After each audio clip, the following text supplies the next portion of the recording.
Hi there, I'm Sally Marchant, and today I'm going to be talking about teaching your dog some front door manners.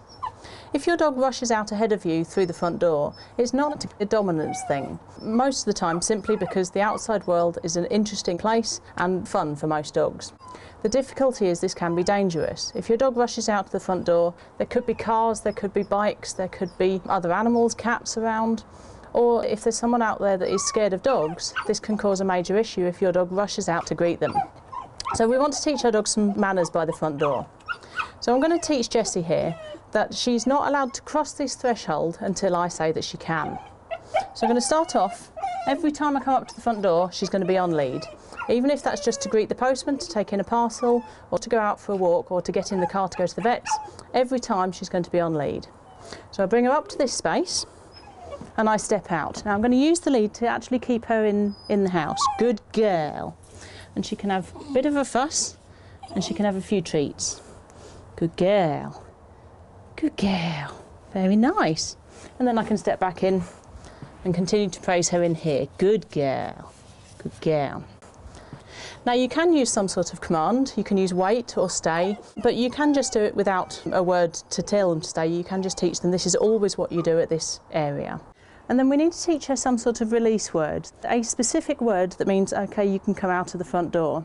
I'm going to use the word out, and it needs to be a word that you're not likely to say in too many other situations, or that you're not likely to say in this situation and not mean for your dog to come out. Jessie, out. Come on, good girl, good girl. So I can teach both commands at the same time. I can teach the waiting out the door and then the release command of out. The important thing is that I never let her rush out by herself. I actually physically stop her with the lead and prevent her from making a mistake, because if she does make a mistake and learns that she can run around and chase cats and squirrels and everything, she's going to reward herself for breaking it. So I need to physically stop her from making that mistake at the beginning. Come on then, should we try again? Come on. Good girl. Can I come up to the door? Jessie, wait. Wait. Good girl. Out. Good girl, very nice. And you don't need to use too much rewards when you've said out, because normally going out for the walk or getting into the car or wherever you're going will become the reward for obeying the command out. Should we try it again? Good girl. The best time to start this training is when things are generally nice and calm, and you can see I've been doing it a few times and she's starting to get the idea. She's not got her mind too much on who's at the door or where she's going for a walk, because we've done it a few times.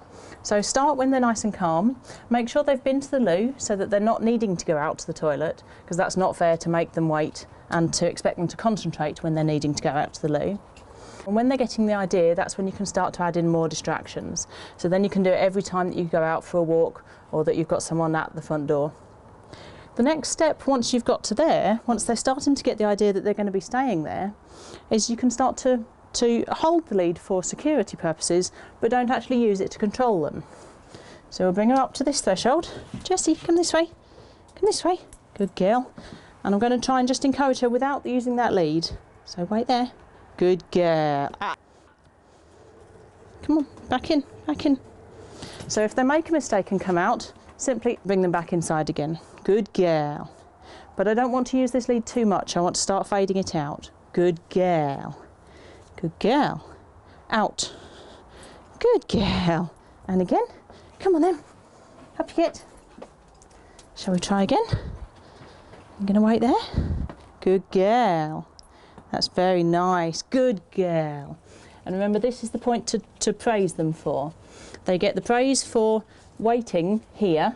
Good girl. And whether that's treats or verbal praise, they get that here. And then when you give them the command out, out, good girl, the reward is the walk or wherever they're wanting to go.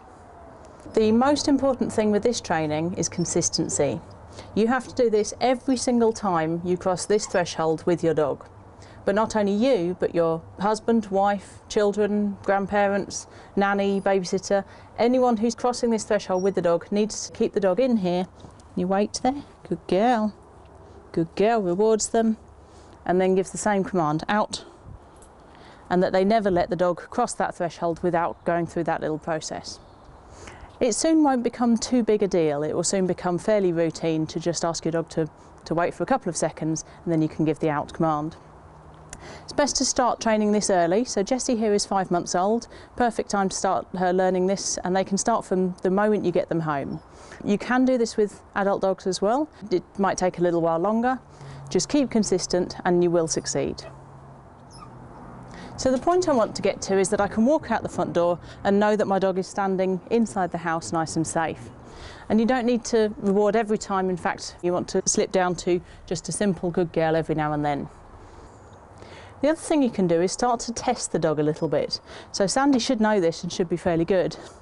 So I can just wiggle on the lead a little bit, just to check that she's not going to come out because I've wiggled the lead. Good girl. And I can go back to rewarding this because it's a little bit unusual. In. And so she made a mistake, so I just said, put her back in. You're not going to get anywhere with that behaviour. A little bit of a wiggle on the lead. Good girl. And she can be rewarded for staying there.